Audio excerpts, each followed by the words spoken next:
It's time for Lean In with Dr. Marlon on CCFM 107.5, unpacking the connection between spirituality and academia.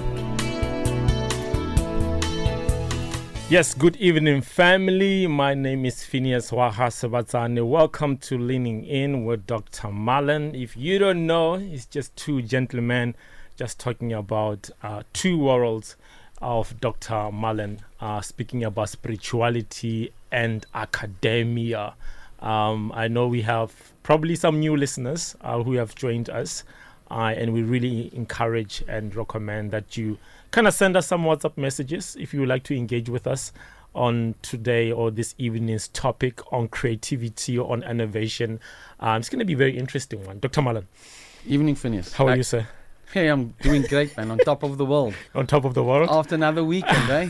Are you excited for this topic? Awesome. I think it's a great topic. It's a great topic. I think there's lots and lots of depth. I mean, reading your book, I was like, okay, I'm going to have to be creative Tell me about how I ask you questions. Please, tell me what did you hear? And we may not go through all the questions. As you know, we always talk. And also, we would like our listeners to engage with us on this topic. We're speaking about creativity. We're speaking about innovation. We're speaking about being more producers than we are consumers.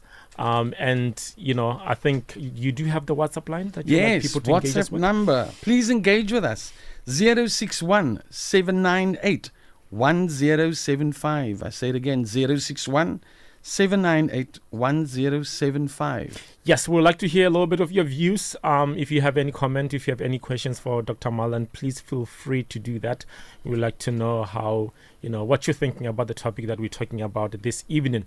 Dr. Marlon. Yes, sir. Let's go right into it. As I know, me and you, we don't really have time all the time. We don't. This is a 10-minute show. This is a 10-minute show. So, innovation, creativity. Why did you think that this part had to be part of your book? Yeah, innovation. The meaning of innovation is renewal. Yeah. So from that point, there's always a renewal that needs to take place. Mm-hmm. We speak about Easter, the period we came through. Mm-hmm. The tomb, mm-hmm. Jesus at the tomb. Yeah. Mary seeing Jesus at the tomb. That was renewal. Mm-hmm. It was a renewed body. Mm-hmm. And so renewal is vitally important for us. Yeah, I mean, the Bible speaks a lot about, renewing your mind. Yes. Not conforming to the patterns of this world. Correct. Being different. Yes. But I'm afraid that sometimes being different can get you into trouble. Yeah, look, the renewal that is, and I would like to say renewal is a process of calibration. We need to calibrate and reset where we're going to. We got to shed an old skin. Yes. Yeah. Seafarers. Mm-hmm. Would navigate the oceans by the stars because the stars were fixed positions. Yeah. The Earth rotates and it moves and it's sort of, but the stars remain constant. Yeah. And we need to recalibrate. Yeah. We need to renew. Yeah. And recalibrate our sextants, that the seafarers used. Yeah. So that we can, and it comes back to our show again a few weeks ago. Yeah. To our deep purpose. Yeah. It comes back to our authentic self. Yeah. So this renewal, and why I wrote about it at this stage in the book, is so that we read about purpose, we read about authenticity, but how do we keep that alive? How do we keep that shining? Yeah. Will you say rest plays a very important role when it comes to being creative? Say that again? Resting. Do you think resting yes. plays a very important role when it comes to being creative? Absolutely. Tell you why. Resting gives you that time to disengage with what distracts you. Right. Okay. The busyness. Mm-hmm. I like the acronym of busy. Yeah. Busy under Satan's yoke. Yeah.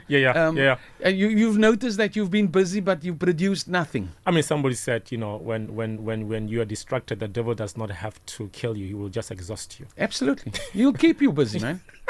And sometimes we need to unplug. Yeah. Sometimes we need to unplug, and I'm talking about genuine rest. Yeah. Not scrolling through your phone rest. Yeah. Because sometimes while you're scrolling, your brain is still working. Yes. And we think that is rest, and then you end up exhausted. Correct. Marcel says provision and breakthrough in every area of your life. Yes, you need that. Yeah. every part. And this is how clinical you got to be about it. Yeah. You got to say, I need to take a break from my relationships in my home. I remember a story when you speak it when you're speaking about rest, about these two people who were chopping wood. Yes. And the one that chopped more wood is the one that rested more.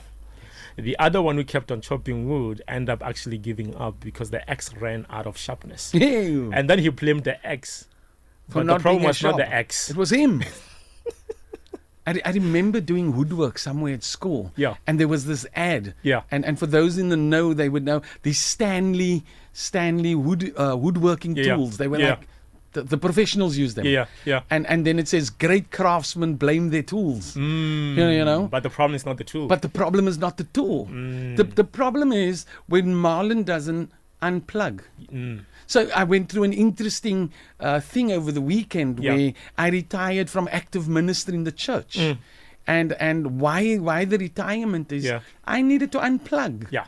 I needed to reassess who Marlon is. Yeah. You know, this relationship with Christ. And in resting, you'll find a creative way to engage with the listeners, even through radio. Absolutely. Maybe podcasting in the future. And that's where we're going. Yeah, writing a book. Because the beauty is I need to unplug. Yeah. And guess what? It is purposeful. Yeah. It is unplugging with a purpose. When we look at innovation and we look at our relationship with God and being called to be co-creators, why do you think it's so important to be co-creators with God rather than being consumers? Yeah, the co-creator part is that the power, they say the most powerful words of creation is I am. Right? He says to Moses, I am what I am. Yeah. Right? Yeah. So the understanding of the I am tired. You're creating fatigue. You're even more tired after saying I am tired. Yeah. It's the thinking that we spoke about that as a man thinks so easy. Correct. Yeah. So it's that manifestation that we put out into the universe. And when we put these things out into the universe, it manifests and it becomes tangible. Sometimes we forget how prophetic we are as human beings, that whatever you speak will come to pass. And let me just put that in perspective, because we are spiritual beings having a human experience. Yeah. And we forget that. Yeah. We forget that when we speak, I was chatting to Heidi about our daughter. Yeah. You know, and she's in a relationship. And I said to her... Not a situationship. Not a situationship, but a relationship. I'm kidding, sis. And I said, let us be mindful of the words we speak, especially when we're angry. Yeah. Because we are manifesting that spirit. We are manifesting that energy. I mean, the more you meditate on something, the more you become it. But going back to co-creating, because I was reading the statistics today about unemployment in South Africa, that we are at 32.9% unemployment. Like the unemployment rate is actually higher.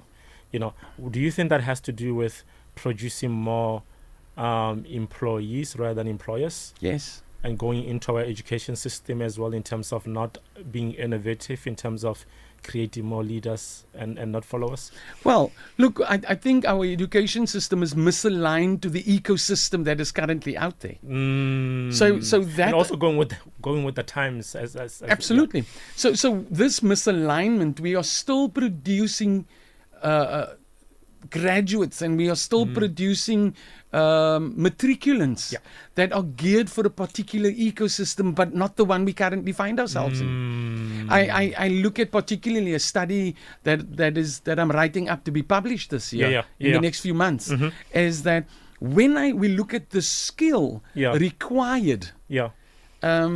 required for graduates to enter a graduate program, the skills that companies are looking for are misaligned to what the graduates think they need. So people need to be very careful what they study. They need to be very careful. Because it has to lead you to employment or creating employment. So coming back to that research, we found that being community orientated, being team orientated is what they were looking for. Wow. They weren't looking for individuals. They weren't looking for individuals that that, I'm a shining star and I can do this all on my own. Yeah, but can you work well with others? Can I work well with others? What is where's my level of EQ? And I think that's where creativity comes from as well, is in community with others. Especially when you look at South Africa and you look at the diversity, and the richness of creativity within relationships as well. That's why sometimes I like being around people from different backgrounds, because I get to be even more creative, eating different food from different cultures. I remember when I came down to Cape Town, I was used to pap and flakes. Yes. But then I had different friends and they introduced me to different kind of food. Yeah, and I was like, cuisine. Exactly. And I was like, we're such a creative nation, and it's such a blessing actually to live in such a diverse country, because it makes you even more creative. And I think that creativity produces even more jobs. Yes. I think it's let's start at the beginning. With what energies are we putting this out? Right. Is our education system as a measurement of political prowess, of how we've developed the education department? Is that our striving? Yeah. Or do we want to be a blessing to those that matriculate so that they can be fruitful and our societies can be fruitful? Yeah. We need to understand what energy this came with. Look, Jesus was 12 years old when he sat with Pharisees. Yeah. And he could explain to them what was their purpose and their reason. But do you think it has a lot to do with sonship and having an orphan heart when it comes to people not knowing their identity? Because I think creativity has a lot to do, is connected to knowing who you are. Yes. Because if you know that you're a producer and you're created to create, then you will create. But if you don't know that you are created to co-create, then you will be passive with how you live your life. And you will wait for people to come and save you and create things for you rather than creating things for yourself. You're correct. Look, you that was a mouthful. Because I can tell you, my mind went to 30 other places. Yes. Go there, please. Yeah. So where I'm going to go to is this understanding of the source. Knowing yourself is knowing the source. Right? Where does Marlon spring forth out of? Right. And where does Marlon spring forth out of authentically? What is the driving force behind Marlon? So we have to be connected to the source, not just the resource. Not just the resource, But first the source. Where did I start out? Yeah. So if we go back all this way in our discussions, where did we start out? Remember, our purpose, our ultimate purpose is to love. Yeah. Right? God is love. We dwell in God, we dwell in love. So if love is our main purpose, then love is our source. Yeah. And if we work out of that source, I said to and if we are connected to love, you can never run out of love. Correct. Because we're just the resource that God uses to... Correct. Because we're plugging into the source. We're plugged into the source. I spoke to a friend of mine, and I know we had this discussion here before, is what makes a successful entrepreneur? Yeah. Where's he plugged into? Where's he connected to? Is it about making the money? Yeah. Or is it about delivering a service? A service out of love? Yeah.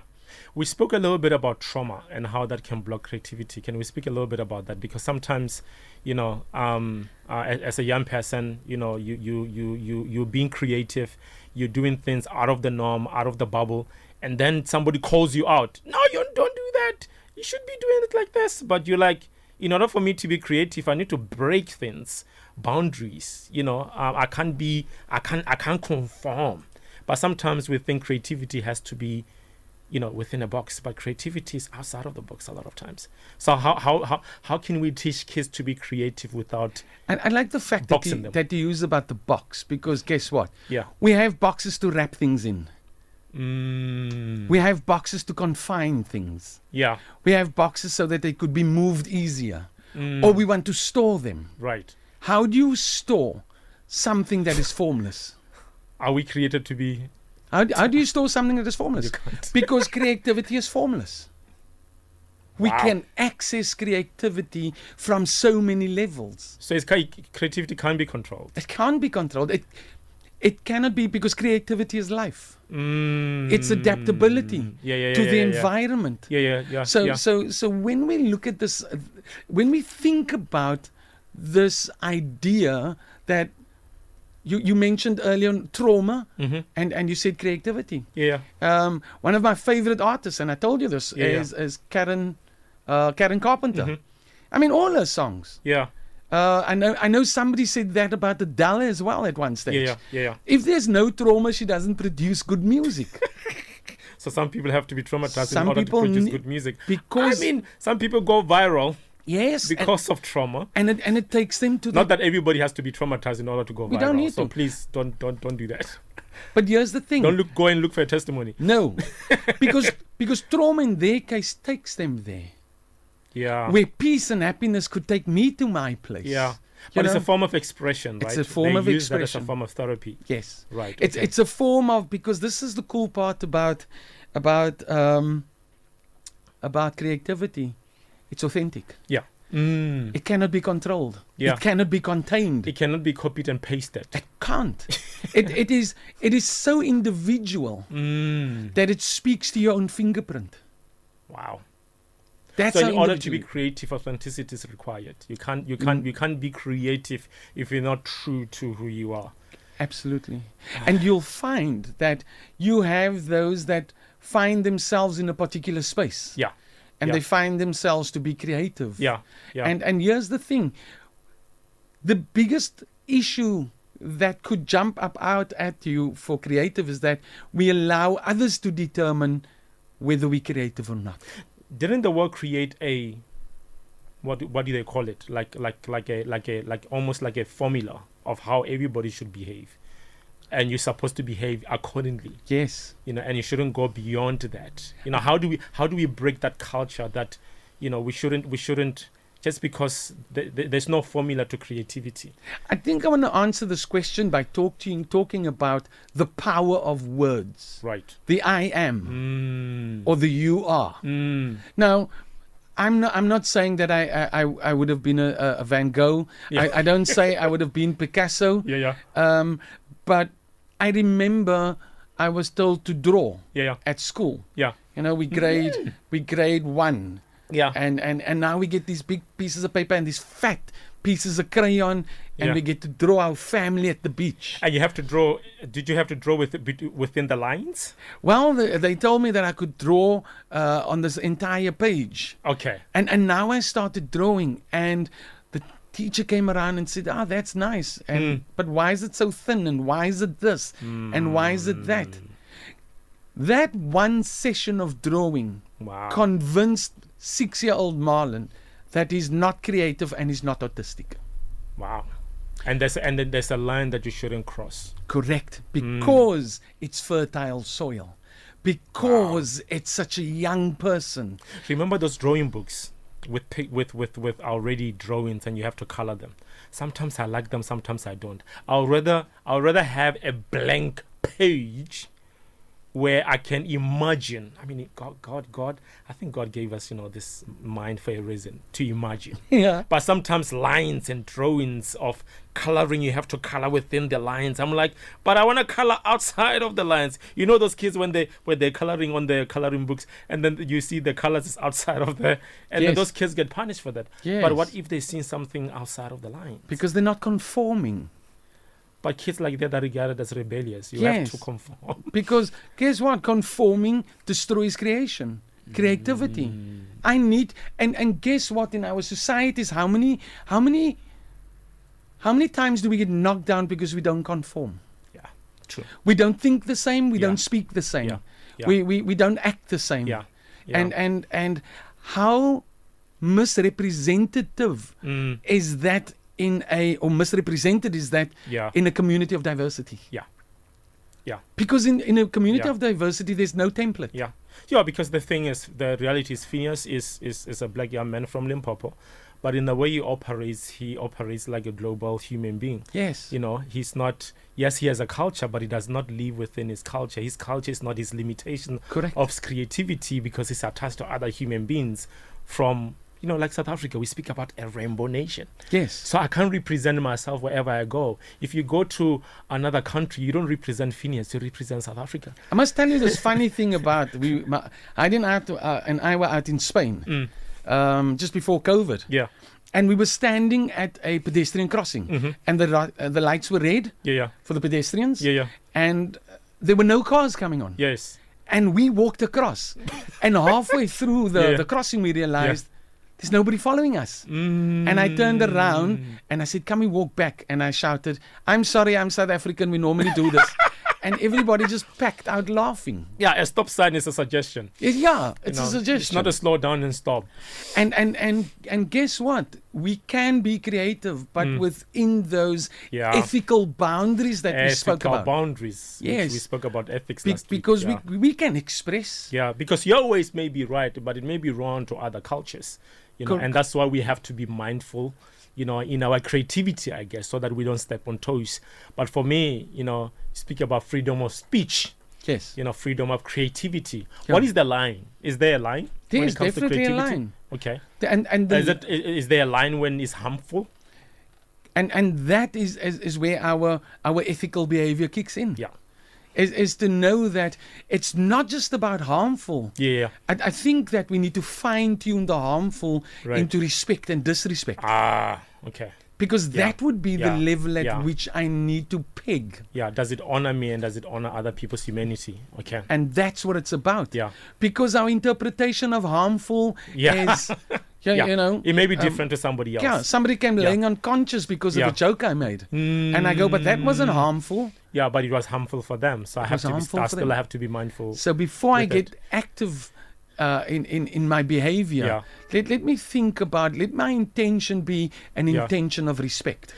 Let's speak about how environment sometimes limits our innovation or our creativity. Can an environment limit your creativity and your imagination? We made an example about living maybe in Cape Flats and living maybe in a township, and how that, because you don't have a spacious space, that kind of limits your creativity and your imagination.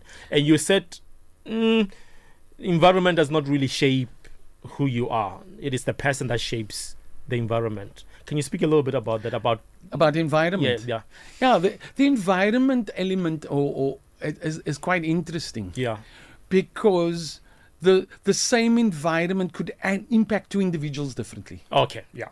Right? Okay. So it would be the individual's perception of how they perceive the environment to be. Because if we're up in Limpopo, where it's hot and dry, you find it and you go, Marlon, this is an awesome place to be. And I'll go, Phineas, my buddy, this is hostile environment. And some people find Cape Town a little bit cold. Some people find it, perfect weather. We swim in winter. Some people don't. I don't. I know you don't even swim in summer. You know. Yeah, because I'm scared of crocodiles. So in the ocean. Yeah. Let's not go there now. Okay. So when we understand that the environment, because here's the thing, the environment is set to challenge us. So when I find myself in a particular environment, how much does it challenge my human spirit? So even if you're in a limited space, your creativity should be challenged to go beyond the space. There's a few books written by those Jews that were in concentration camps, and how they set themselves free through their thinking, even though they were on death row. Nelson Mandela, I somebody told me that Nelson Mandela, when he was in Robben Island, he even though he was in prison, but he had hope because his body was imprisoned, but his mind was free. Absolutely. That's a crazy type of thinking. That's a crazy type of thinking. Not everybody thinks like that, because I find that a lot of people are defined and confined by environment. But you spoke about two twins. Yes. Yeah. So you have it was a test that was done, and it played out where a set of identical twins. Yes. And they lived in the same home, experienced everything the same. The one became a serial killer, and the other one became an attorney. Same environment. Same environment.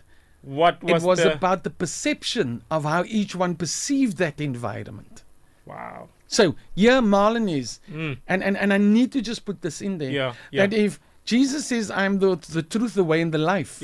Right? Yeah. And I take that on as my lens to perceive things. I would perceive my life differently. Right. I would perceive not differently, I will see the other aspects of my environment. Yeah. Because environment could break somebody. Yeah.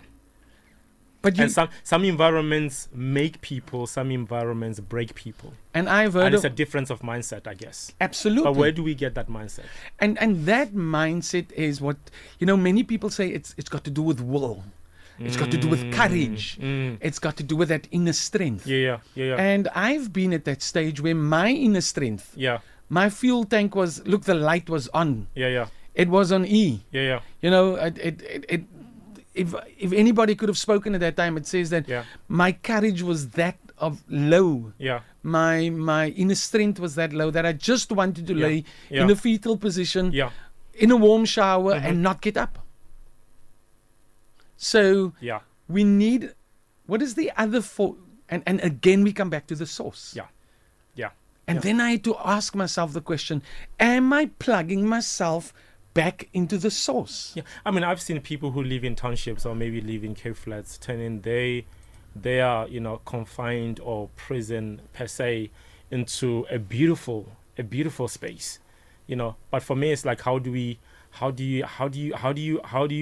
move away from being a victim to knowing that actually I am a capable person and nobody's coming to save me.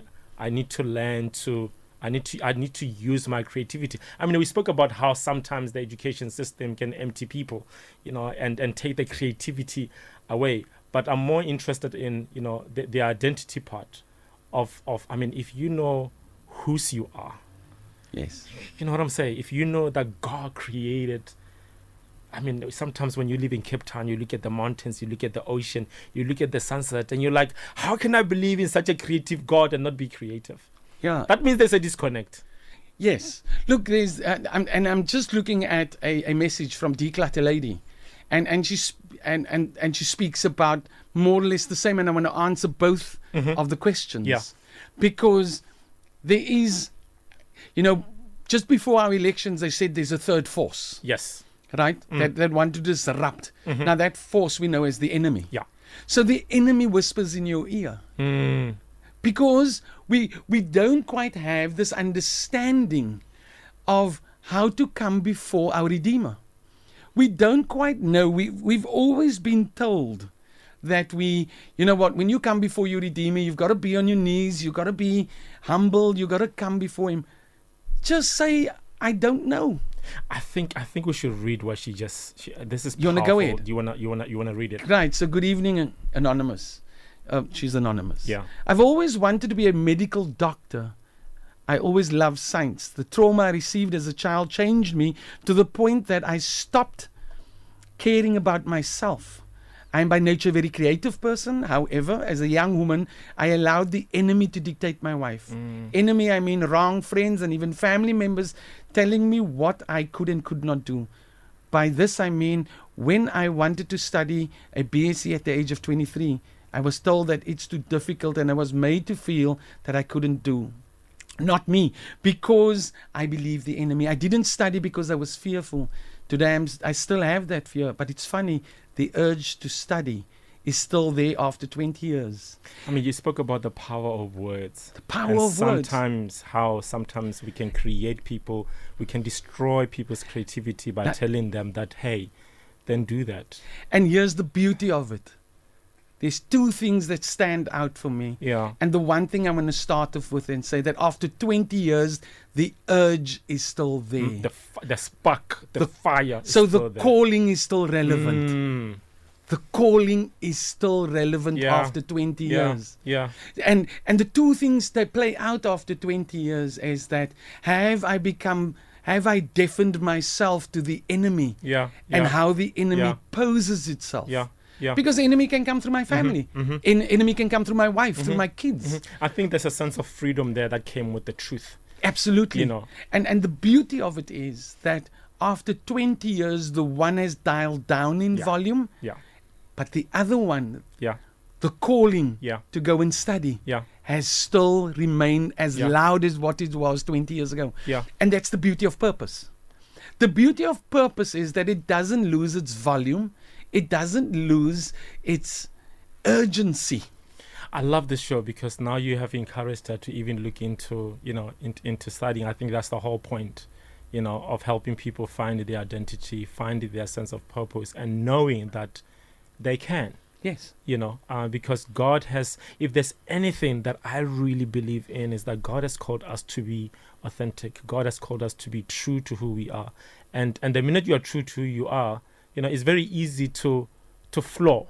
But with people like myself who like to flow, Yeah. what discipline is needed? I don't when I talk about discipline, I don't speak about control. How disciplined do you need to be as a creative person? The only discipline you need is to tap into your source as often as possible. Because you never run out when You never run connected. out of Yeah. that source. Yeah. You'll never run out of the source that is unlimited. It's an unlimited source. Amen. And we Amen. will never ever run out of that unlimited source. Mhm. The beauty of it is that, when we try and understand, here's the thing, we try to put human measurements Yeah. to something that has far surpassed Mm-hmm. human understanding. Mm-hmm. So we have surpassed this human understanding. It has surpassed human understanding. Yeah. This actually lays in the wake of this awesome love and wisdom Yeah. and warmth. Yeah. And here's the issue. We walk past it as if we know it, yet we haven't even encountered it. Right. Right. Because and ignorance is one thing. Yeah. Arrogance is another thing. Yeah. But Yeah. you want a deadly combination? Ignorance and arrogance together. Woo. Yeah. Dangerous. Double-edged sword. I speak to my kids. The first words that come out, I haven't even completed my sentence. Yeah. I know. Whew. That's the fall of many people. I know. I mean, you have a PhD and then you still think like a student. You don't think like, I know I have arrived. I still need to study. I still need to be a student. When you told me that you're going back to school again, I'm like, what? Yes. I can't wait. Look, I get to do a How much grey hair do you want? I'm going to do a PhD in philosophy, in theology. In theology, yeah. Yes. Yeah. Yeah. And I can't wait for it to happen. Yeah. I just want to go into how we should, we spoke about identity a lot.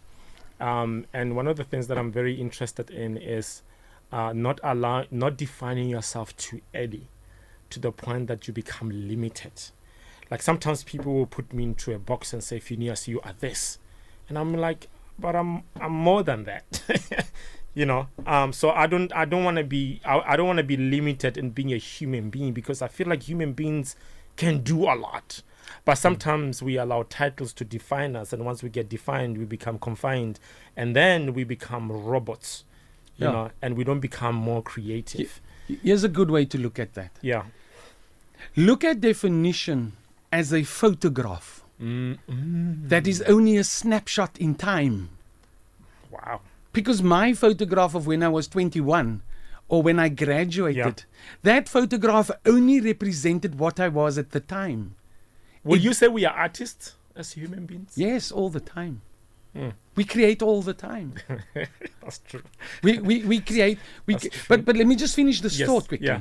That when we look at the definition, it is a snapshot of who we are in a point in time. The photograph or the snapshot is not alive. It's not animated. Yeah. It is only a report or a representation of what I was at that particular time. Yeah. Yeah. And people carry the photographs of themselves around in their wallets for their entire lives. Them old ones, the black and white The ones. black and white what ones. What about colorful ones? And we look at it, and guess what? We reminisce. And it steals us out of the present. So it robs us of the present. Sometimes we get, we spoke about trauma a little bit, how trauma sometimes can make you focus on what happened and not who you're becoming. Yes. Because sometimes being creative, you have to be a futurist, almost like you have to think forward. You can't be limited by where you come from or what you have been through, which trauma sometimes can block that creativity of thinking that you are more than you were told. Because sometimes when somebody tells you that you're stupid, you're not going to try that thing again. We and we touched on it last week, and I had a message that was kind of befitting as indoctrination. When do you find out that you're indoctrinated? Do you ever find out when you're indoctrinated or you were indoctrinated? That's why we need to renew our minds every That's now we and need then. to renew our minds. We shouldn't be dinosaurs. And look, for me, it's another time. It's the third time that you've coming back to trauma, and I think we need to address this. Yeah.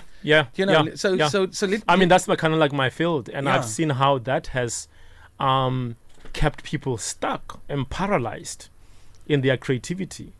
Because somebody told them that they'll never amount to anything. And somebody told them to stop playing. And they don't know what to do. They don't know what else to do. Yeah. Then do this one thing that they've been criticized about. Yeah. And Yeah. it's lending out your ears. That's important. Lending. Why I don't start with lending out your heart? Yeah. Because lending out your ears is dangerous. Lending out your ears because your ears have a direct contact to what happens in your heart. Right. So if I lend out my ears, I need to surround myself with those of similar thinking before I can jump out of the nest and be on my own. How do we create creative environments for young people? Like, for example, if you go to Google, their company, I think I'm not sure where it is in the States, but the way they designed their space, it is such a creative space. Yes. And I think for me, when you look at sustainability, that that requires creativity. I mean, if you look at the phones back in the days, somebody said, certain phones died because because technology just replaced it. I think, but also people didn't want to grow. People were not thinking. They were not being creative enough. Yeah, I think we need to differentiate between innovation, which is renewal, and creation, which is completely new. Right. So when I teach this in my class, just in my last lecture on Friday, we spoke about how things gradually change. And how much we need to change with it. And how much we need to change with it. Then you have something that comes into the market that is completely brand new. And we go, wow, where did this come from? I mean, some people, they're still holding those old brick phones. Yes. That needs the car battery on your back. So you find that when we look at this innovation, and we look at this renewal of what we have. As humans, I found that I almost created a new marlin every 6 months. Oh, wow. But guess what? Every marlin that was created every 6 months was a different facade to the previous one. A different version. Because authenticity means not just genuine, not just open, not just true, but it is one.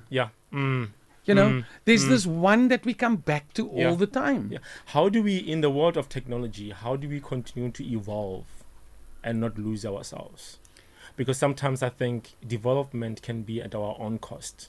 We can lose our humanity in our development and in our technology because we want to evolve, but then we lose our humanity in how we interact with nature, because we extract more than we actually give him back. So how can we be creative but also be good stewards? Here's the thing about technology, and we must remember this. Even if this is the one thing out of the show we take, we must remember this. Technology creates distance. Whew. Yeah, talking about phones.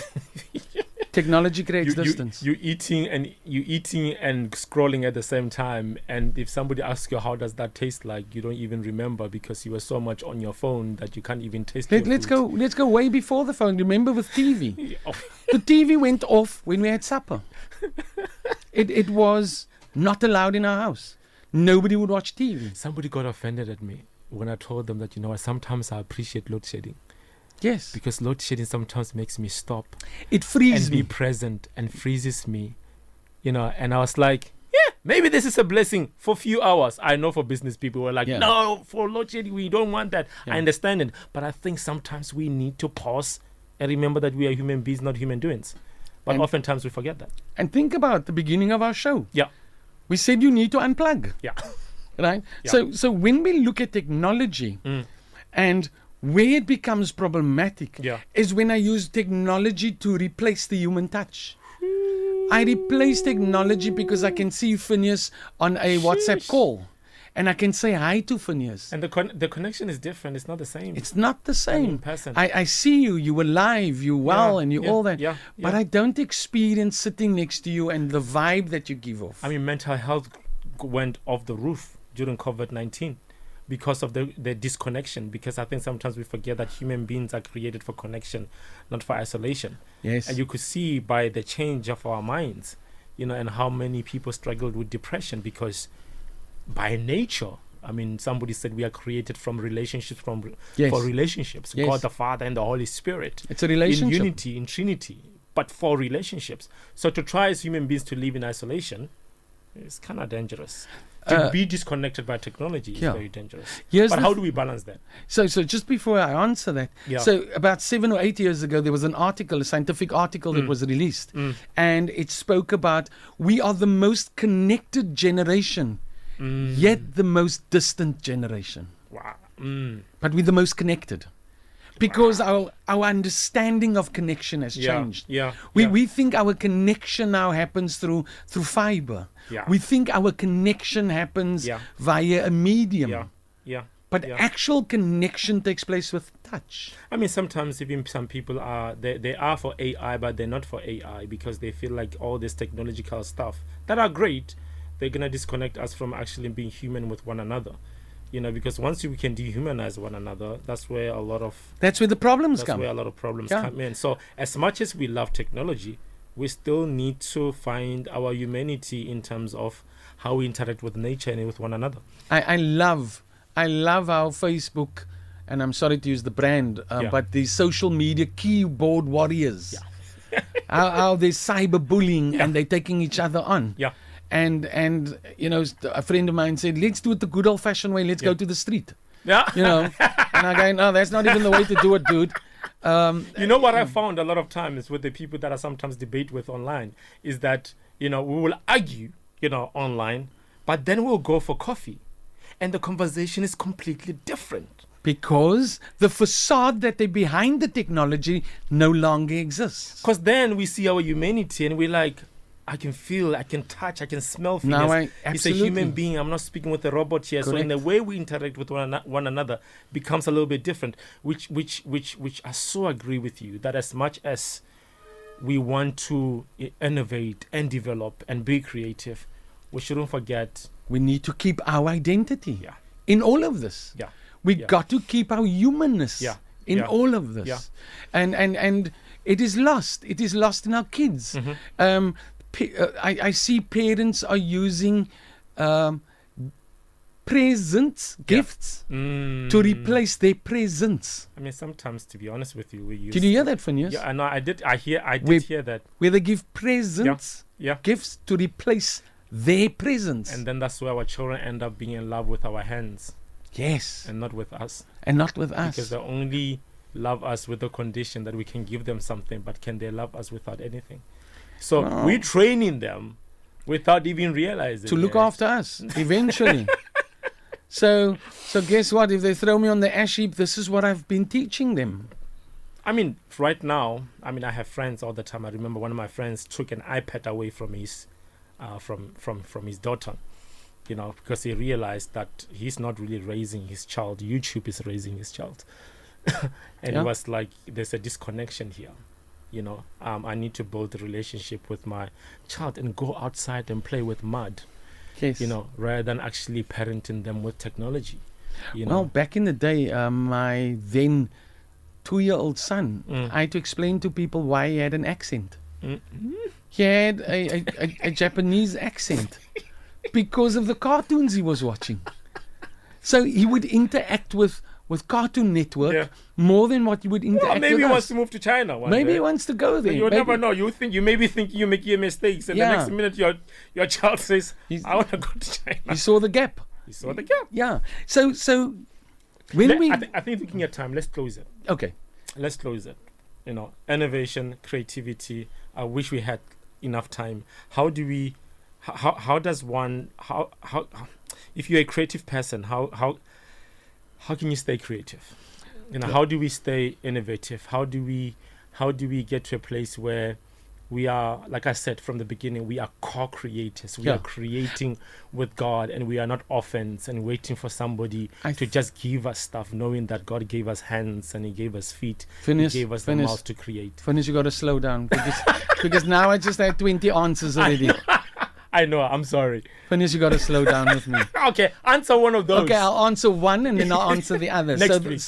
Next week. So the one I want to answer is to say that how innovative have I been in my prayer? Ooh. Or has my prayer become stagnant? Ooh. Has my prayer become stale? Ooh. The way I addressed my Redeemer and my Father, is it same old, same old? Is it rinse, wash, repeat? Wow. Right? Where does that innovation come from? So that innovation we need to contemplate, and we'll talk about it next week. And I think that to sum up, how do we remain creative is to remain in touch with who we really are. I remember the scripture, abide in me so that and you shall bear much fruit. It's that simple. So we have to be in relation with them in order for us to bear much fruit. And like Elijah in the cave, he comes in the whisper. He comes in the soft wind. He doesn't come like a thunder? No thunder. With clouds? No fire. Nothing. A soft breeze. Yeah. And that's the beauty of it. Yeah. We need to engage him because he's the source. Yeah. Yeah. Anybody that does creation of something, of an art form, of making food, somewhere along the line they say, Lord, let this be great. I make food and I go, Lord, please let them enjoy this. To be honest with you, I think in closing from my side, I will say, I remember my mentor used to tell me that, Phineas, don't pray for a cake. Pray for ingredients. Yeah. Because you get to co-create and be creative with the Father. Because God does not just want to give us handouts. No. He wants to create with us. So whenever you're praying for something, don't pray for the finished product. Pray for the process. Yes. Because it is in the process that you become creative, that you get to know God more. The skill is in the process. The skill is in the process. The skill is in the process. I only develop my skill in the process. Whew. But hey, nowadays we want 2-minute noodles in and out. No. Instant gratification is my name, mate. Look, if I could do a drive-through prayer. Yeah, give me a packet of prayer there. I need to get on with my life. I got more important things to do. It has to be quick. Yeah. Look, give me the prayer that says, Lord, protect my family. I just want to mix that with water and then I'm on my way. And sometimes that somebody said, Phineas, don't pray for patience, because sometimes God will give you the process that will make you patient. And then you become a patient. But then you rebuke the process. Absolutely. That is supposed to make you more patient. No, but I don't want this. No, we want it in a different way. So last thought on that. Remember, wise words of Karate Kid, wax on, wax off. It's in the process. Karate Kid. Yes. Because sometimes he was like, he didn't understand what he was doing. He didn't understand what he was doing. But when he got into a fight, he was like, now I know what I'm doing. Wax on, wax off. Okay, this is how I block. Yes. Small beginnings. But anyway, Dr. Mallon, I know you have social media stuff. I think there's another thing that you mentioned. Bookings. I know now you're developing from an author into being a speaker. Yes. Do you do such stuff? Because I think, some of the things that we speak about, there's bigger platforms for them. Absolutely. Look, to tap into this, I am available for breakfasts, leadership breakfasts. Mentorships. Say again? Mentorships. I mean, I'm getting mentored by you talking about this stuff. Well, for free. Look at that. Look at that. So there's you can engage me on speaking engagements, speaking to churches, congregations, being invited as a preacher, to break bread. So all of those things we cover, and this show is only just the tip of the iceberg. Yeah, no, it is, to be honest with you. Look, I always have 10 questions for Dr. Mallon, and I will be honest with you, I probably only ask 3 questions out of the 10 a lot of times. Yes, if we get there. Because the book is, this is a mine itself, and I really recommend that you get it. It's called Academia and Spirituality, where my two worlds meet. I love the book. But so anyway, I'll give you my mobile number. Yes. Please, just drop me a message. A few people have in the past. Drop me a message. whether you want to book or whether you just want to talk to me about appearances, the number's 073 073 011 5617. I say it again, 073 011 5617. And you can get me on all the socials, Dr. Dr. Marlin, Marlin, and Hoffman, Hoffnan. I look forward to speaking to you. I want to get you on TikTok one day. And I see it's a young people thing. I don't know. Is it a young people thing? Well, then I'm going to have to do it with blue shoes or something. I'm going to have to try and keep a straight face for that one. Anyway, family, thank you so much for tuning in this evening, talking with myself and Dr. Marlin on his show, Leaning In with Dr. Marlin. So every Tuesday from 6 until 7 on the dot, we are discussing different topics, different things based on his book. We're speaking about innovation. We're speaking about creativity. I think there's a continuation of this discussion in chapter 8. But from a different angle. So I think we will come back a little bit in some of this conversation. So if you have missed it, don't worry. There will be a different angle to what we're going to be speaking about next week. But anyway, God bless you and have an amazing evening.